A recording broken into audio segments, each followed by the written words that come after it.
আমি বলতে চাই, আমি শহীদ রাষ্ট্রপতি জিয়াউর রহমানের সাথে 1979 সন থেকে আমি আমার নেতা সালাউদ্দিন ভাইকে নিয়ে ওনার সাথে আমি দীর্ঘ এই পর্যন্ত আমি তার সাথে রাজনীতি করে এসেছি।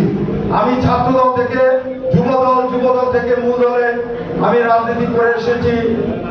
আমি দেখেছি আমার নেত্রী কিভাবে আমাদের 3 বারের এমপি সালাউদ্দিন সাহেবকে কিভাবে মূল্যায়ন করেছেন এবং তার মাধ্যমে ঢাকা 5 আসনে যেভাবে উন্নয়ন করেছেন, বিগত কোন আওয়ামী লীগ সরকার কোন সরকারই এত বড় উন্নয়ন করতে পারে নাই।